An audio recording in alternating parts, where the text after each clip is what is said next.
In this episode, we will discuss the book The Anxious Generation. That's right. The author, Jonathan Haidt, he explores this really significant shift in childhood. He calls it the Great Rewiring. The Great Rewiring. Oh, Okay. And this started back in the late 80s, but really picked up speed in the 2010s. exactly. And the core argument we're digging into today is how this shift, basically from kids playing outside to kids being on their phones, might be linked to, well, the rise in anxiety and depression we're seeing. Especially in Gen Z, right? Those born after 1995. Precisely. Yeah. So we're going to go through it chapter by chapter, look at his main points, the evidence he presents. Sounds good. Let's jump into chapter 1 then, The Great Rewiring. Okay, so chapter 1 kicks off with this interesting analogy. Imagine kids growing up on Mars. On Mars. Okay, why Mars? It's to make you think just how different the environment is now. It's Mhm. so far removed from the real world, face-to-face stuff humans, evolved with for millennia. Gotcha. It highlights the gap between their world and maybe ours or previous generations. Right. And he traces this back, starting in the 80s, with a decline in free play. It wasn't overnight, but a gradual thing. Tied to, I remember the stranger danger fears were huge then. Definitely. That became a big parental concern. And at the same time, you had the rise of personal computers, giving kids a reason to stay inside. So less roaming in the neighborhood, more screen time, even back then. Yeah, and the key idea is that these seemingly small changes in how kids spend their time, they can add up to really big developmental consequences. Which leads to this idea of a phone-based childhood. Right, and phone-based is shorthand, really. It covers smartphones, tablets, internet-connected games. Yeah. Basically, these devices that soak up so much time and attention. It's the constant connectivity. It is. And he also notes that our idea of adolescence is shifting, too. It's not neatly the teen years anymore, partly because puberty is hitting earlier. That's a complicating factor. It is. He also mentions his earlier book, The Coddling of the American Mind, which kind of looked at related issues on college campuses first. Okay. But the focus here is younger. Much younger. And the data he presents in this chapter is, well, it's stark. He highlights this really sharp, sudden rise in major depressive episodes among U.S. teens. Starting around when? Around 2012. It just shoots up. We're talking something like a 150% increase for both boys and girls. Wow. That's massive, 150%. It's huge. And it's concentrated in what are called internalizing disorders. Meaning anxiety, depression, things felt inwardly. Exactly. Not so much acting out, but more worry, sadness, withdrawal. It suggests a fundamental shift in mental well-being, not just kids being more open about feelings, although that could be a small part. And there's a known link between feeling depressed and feeling disconnected, right? Absolutely. Social disconnection can contribute to depression, and depression makes it harder to connect. It's a vicious cycle. So the quality of their social lives becomes really critical to understand. It's central to the whole argument. Now, people were skeptical at first. Is this rise real or just reporting? Yeah, I can see that question coming up. But Haidt argues that the period from 2010 to 2015, that's the great rewiring, because so much changed for adolescents all at once. Like what specifically? Their social lives, who their role models were, their emotions, how much they moved, even their sleep. It all shifted fundamentally in just a few years with the mass adoption of smartphones. A 13-year-old in 2013 is living a very different daily life than one in, say, 2007. Totally different. Constant connection, curated online worlds. It's a sea change. Okay, but what about other big events like 9/11 or the financial crisis? Couldn't those be factors? He addresses that. He points out that millennials lived through those events in their formative years, but you didn't see this same kind of dramatic spike in teen mental illness then. The timing doesn't quite line up for those being the primary driver of the post-2012 spike. And climate change, that's a huge source of anxiety for young people. He acknowledges that, definitely. But he notes that historically, collective threats often bring people together, create solidarity. They don't typically cause this kind of widespread internalizing distress and isolation that correlates so strongly with the timeline of a phone-based childhood. So he sees the shift in daily life and social interaction as more directly causal for this specific trend. That's the core argument of this first part, yes. The how and why comes next. Okay, let's move to chapter 2 then.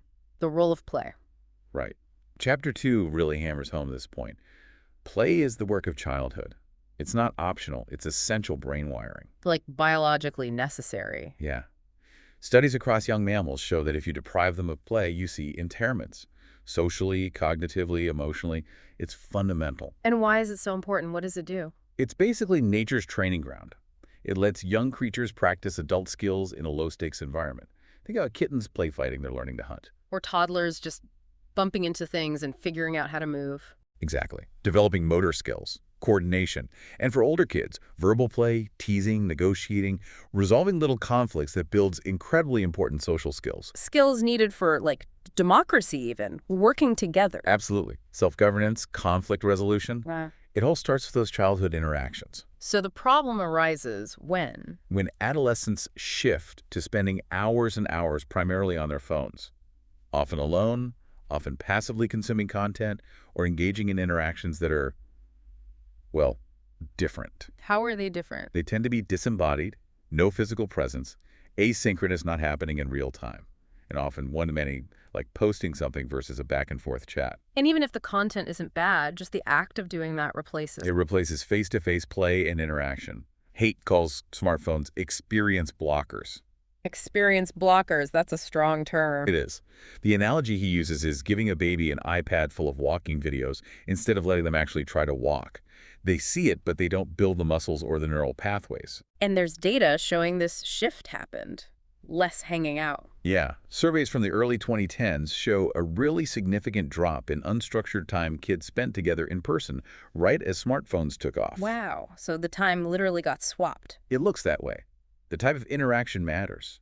Passive screen time just doesn't offer the same benefits as active real-world play. Chapter 2 also talks about attunement, right? Yes, this is crucial. Humans are wired to connect through synchrony, tuning into each other's movements, emotions. Think about caregiver-infant interactions, that back-and-forth emotional dance. It's a serve and a return idea. Exactly. That's fundamental for learning turn-taking, social timing, face-to-face interaction, shared rituals. These are deep parts of our evolution. And social media. It pulls kids into mostly asynchronous interaction. It can feel like work performing, managing a profile rather than spontaneous joy. And because it's often public and disembodied, the connections can feel shallower. Instead of learning body language, they're learning emojis. In a way, yes. They're missing out on practicing that rich, nonverbal communication channel. The chapter also touches on role models and how kids learn. Right. Kids learn by copying, especially older, successful kids in their community. There are these innate biases: conformist bias, copy what's common, and prestige bias, copy the successful. And social media hijacks this. That's the argument. It can drown out local role models, family, neighbors, older kids at school, and focus attention onto online influencers who might have questionable values or present totally unrealistic lives. And this happens right around the time kids are most sensitive to social learning, ages 9 to 15. Potentially, yes. Right when they're getting phones and moving their social lives online. The asynchronous, performative nature of it inhibits that deep attunement and can leave them feeling, ironically, more disconnected. Okay, so chapter 3 introduces a paradox. Yeah, this idea that we've become contradictory. We're overprotecting kids in the real world to bubble wrap, while underprotecting them online. So less risky play outside, but free reign on the internet. That's the trend he identifies. And he argues that unsupervised outdoor play, the kind with a bit of risk, is vital. It builds competence, physical, psychological, social. It builds confidence. It's like an inoculation against anxiety, learning you can handle things. Exactly.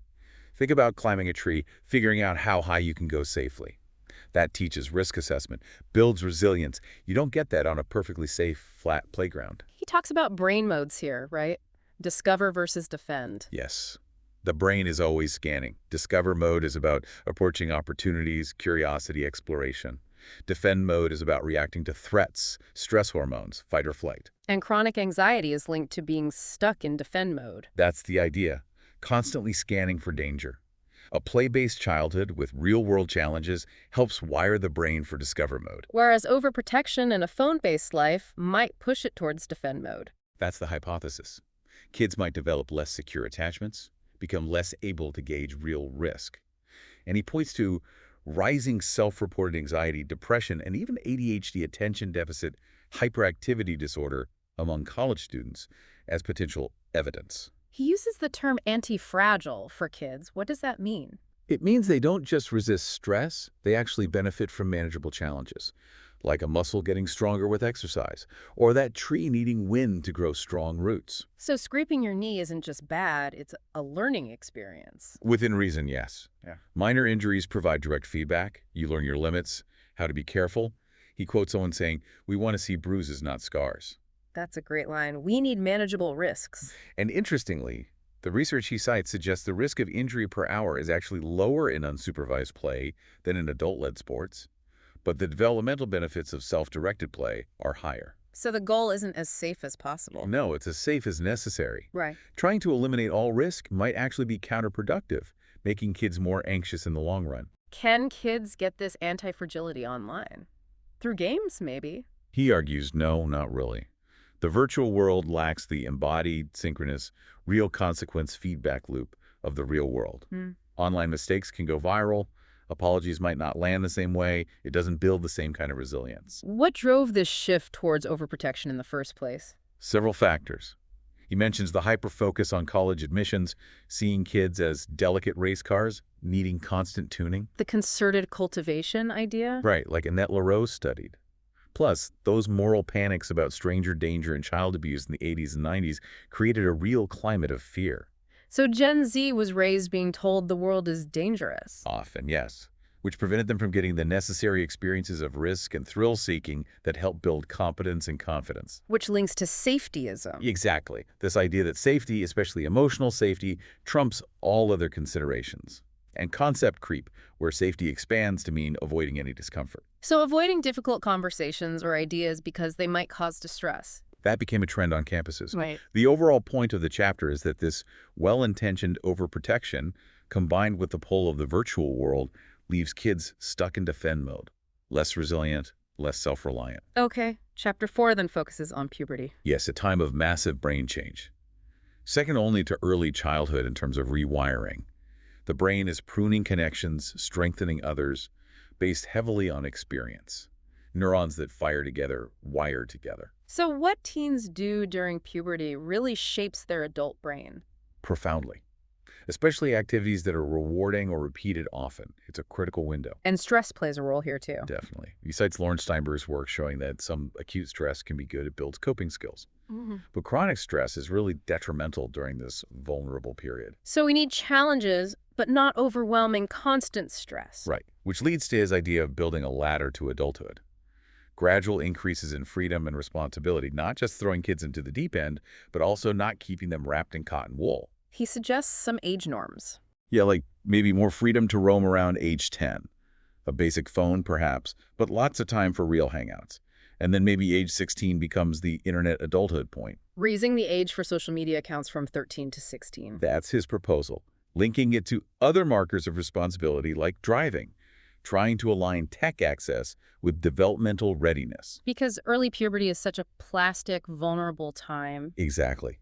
And safetyism, by blocking experiences, prevents kids from developing the skills they need, managing anxiety, assessing risk, becoming self-governing. It hinders that ladder climbing process. Precisely. You need to practice climbing to get good at it. Okay, so Chapter 5 lays out the 4 foundational harms of the phone-based childhood. Let's break them down. Right. This is where he gets specific about the negative impacts. Harm number 1, social deprivation. Even though they seem constantly connected? Yes, because the quality of connection is different, as we discussed. Less face-to-face, less attunement. He points out that psychiatric wards started filling disproportionately with girls around 2013, right when smartphone use exploded. And the screen time numbers are pretty shocking. They really are. Average preteens around 40 hours a week, teens maybe 50 hours. That's like a full-time job plus overtime. 6, 7, 8 hours a day? What's that replacing? Sleep, homework, chores, face-to-face time, outdoor play, you name it. It's a huge chunk of their waking lives, 2 to 3 hours more per day than before smartphones. Which leads directly into harm number 2, sleep deprivation. Yes, puberty makes teens want to sleep later naturally, but school starts early. Add phones in the bedroom, buzzing all night. It's a recipe for chronic exhaustion. Totally. And lack of sleep impacts everything. Concentration, mood, learning, memory, decision-making, even physical health like immune function and weight. So kids are trying to learn and navigate complex social worlds while fundamentally sleep-deprived. Many of them, yes. Yeah. And it just makes everything harder, makes them more vulnerable to anxiety and depression. Okay, harm number 3. Attention fragmentation. Our ability to focus is fragile. Smartphones, with constant notifications, Dings, buzzes, alerts. hundreds a day for some kids. It shatters concentration. You rarely get more than a few minutes of uninterrupted thought. And this might actually harm brain development. There's emerging evidence that this constant task switching in early adolescence could interfere with the development of executive functions, planning, organizing, self-control. You need deep focus to build those skills. So it's not just annoying, it could have long-term cognitive effects. That's the concern. And finally, harm number 4, addiction. Addiction to phones, social media. Yes. These apps are often designed using behaviors techniques to hook users. Think dopamine hits. Likes, comments, notifications, triggering that reward pathway. Yeah, exactly. It creates craving, compulsion. It feels good for a second, but doesn't satisfy, making you want more. He mentions the Facebook files, internal documents showing they knew they were using these techniques on teens. So it's not just a lack of willpower on the kid's part. No, the platforms themselves are designed to be addictive. And it creates this cycle. Seek validation, get a temporary hit, feel depleted, can't focus on other things, seek another hit. Even kids with strict parents often find ways around the rules because the pull is so strong. Okay, those 4 harms. Social deprivation, sleep deprivation, attention fragmentation, addiction paint a pretty bleak picture. They form the core of his argument for how the phone-based childhood is causing problems. Let's move to Chapter 6, which asks why girls seem to have been hit harder by social media specifically. Right. The data consistently shows larger negative correlations between social media use and mental health for girls and young women compared to boys. Why? Is it about how they use it? Partly. He discusses the idea of communion versus agency. Girls, perhaps more culturally or partly biologically, tend to focus more on connection and relationships, communion. Boys, maybe more on autonomy and achievement, agency. And social media seems to promise connection but doesn't deliver. It often frustrates those needs. Girls might feel pressure to maintain relationships online, deal with complex social dynamics, but in a disembodied, often judgmental space. And adolescence is already a peak time for insecurity. Hugely. Bodies are changing, social hierarchies are shifting. And for girls, historically and culturally, social standing has often been tied more closely to appearance. Which social media just amplifies massively. Exactly. Constant comparison, judgment about looks, unattainable beauty standards pushed by filters and influencers. It's way more intense than comparing yourself to a model in a magazine like previous generations did. Because now it's your peers seemingly living perfect lives online. Right. Those curated highlight reels, seeing that constantly can lower your own sense of worth, your sociometer, as he calls it. And emotions spread online too. Yes, social contagion works both ways. Happiness can spread, but so can anxiety and depression. Especially among girls who might tend to co-ruminate excessively talking about problems together, which can happen a lot online. Plus, cyberbullying seems worse for girls. The anonymity and asynchronicity can breed cruelty. And girls are often targeted with appearance-based or relational aggression online. The constant social comparison, body image issues, eating disorders, these are all strongly correlated with heavy social media use in girls. And it pushes out real friendships. The data suggests that. Fewer kids reporting close friends they can actually get together with. More reporting feeling lonely, even while being constantly connected. It's a real paradox. Okay, so if social media hits girls hard on the communion front, what about boys? Chapter 7 looks at the virtual world seduction for them. Yeah, the argument here is that as the real world became more restrictive, less adventurous due to safetyism. Fewer opportunities for risky play, unsupervised exploration. Right. The virtual world, especially video games, offered boys a place where they could exercise agency, take risks, virtual ones, achieve things, and build friendships, albeit online. And gaming was popular with boys long before the mental health crisis spiked. True. Arcades, home computers, early consoles. Boys were often drawn to that. And through the 90s and 2000s, immersive games were huge, but didn't necessarily correlate with a major decline in boys' overall mental health back then. So what changed? Again, the smartphone. He argues yes. The smartphone made gaming and other online activities constantly available, and companies started competing fiercely for boys' attention using addictive design, free-to-play models, etc. And crucially, it pulled them away from face-to-face interaction, just like girls. Yes, that reduction in real-world social time is key for understanding the impact on boys, too. Playing games online with friends can be social, but the quality might be different than hanging out in person. So boys also got lonelier? The data shows loneliness increased for them too during the Great Rewiring. For some, online gaming might supplement real friendships, but for many, it likely facilitated a retreat from the real world, from the challenges of maturing. The chapter also brings up anomie. What's that? It's a sociological term, meaning normlessness. The idea is that stable communities provide clear moral frameworks. When kids are pulled out of those communities into constantly shifting online networks with unclear or conflicting values, They lose their moral compass, feel adrift. it can lead to that feeling, yes. A sense of meaninglessness, despair. Haidt suggests this might help explain why both boys and girls experienced rising rates of distress and suicide, even if their pathways through the Great Rewiring look different on the surface. And for boys, the impact isn't just mental health diagnoses, but also disengagement. Right. He points to trends like declining academic achievement, lower college completion rates for boys, a broader withdrawal from real-world challenges and responsibilities, potentially linked to finding more validation or escape online. Okay, the final chapter we're covering today, chapter 8, takes a different angle. More. Yes, it's a more personal reflection by Haidt, but also draws on wider philosophical and psychological ideas. He talks about feeling this sense of things being off since around 2014, the shift to defend mode on campuses, the weirdness in politics. And he links this to technology's deeper effects. He argues the phone-based life can lead to spiritual degradation, not necessarily religious, but about our sense of meaning, connection, transcendence. How so? He contrasts living in networks versus communities. Networks can be shallow, transient. Communities offer deeper belonging. He also talks about how religions create sacred time and space, separating it from the everyday profane world. But online, everything blurs together, no separation. Exactly. It's an undifferentiated stream. And social media is inherently self-focused. It keeps that default mode network, the brain's self-talk, mind-wandering circuit, constantly cranked up. Which isn't necessarily healthy, especially for teens figuring out who they are. Right. Many wisdom traditions emphasize quieting the ego, moving beyond the self. He highlights the importance of awe, that feeling you get from experiencing vastness, like in nature. Awe makes you feel small, but connected to something bigger. Precisely. It reduces self-focus, increases pro-social feelings. Nature is a reliable source of awe. Taking an awe walk without your phone can be powerful. Because we evolved in nature, we have that biophilia. Yes, that innate connection. Durkheim's idea of moving between the profane, self-focused, and the sacred collective through ritual is relevant here.